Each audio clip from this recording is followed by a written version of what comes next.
150 రోజులు పని కల్పించండి. పని కల్పించి బిల్లులు సక్రమంగా ఇవ్వండి. ఇప్పుడు 12 వారాలు అయిపోయింది.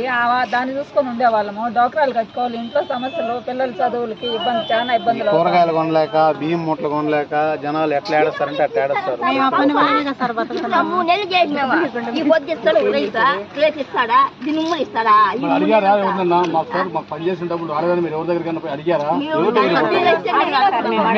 అడగలేము. ఇది మేము మీ గ్రామానికి వచ్చినా కాబట్టి సార్ ఇప్పుడు మిమ్మల్ని అడుగుతాం. మండల స్థాయిలో ఎవరిని అడగాలి మీకు తెలుసా?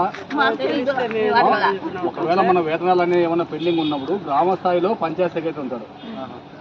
పంచాయత్ సెక్రటరీ మండల స్థాయిలో ఏపీఓ మేడం ఉంది. ఇప్పుడు ప్రస్తుతానికి ఎంపీడీఓగా పీఓ ఉంటారు. సార్ ఉపాధి హామీ పథకంలో చట్టం చెప్పిన విధంగా 15 రోజుల్లో వేతనాలు వస్తే మా అవసరాలు తీరుతాయి. మేము కూడా ఉపాధి హామీ పథకంలో కుటుంబానికి 100 రోజులు పనిచేసే ఉత్సాహంగా పనికి వెళ్తాము. అవన్నీ సక్రమంగా రావడానికి ప్రభుత్వం నుంచి మీరు కృషి చేయాలని చెప్పి మీరు కూడా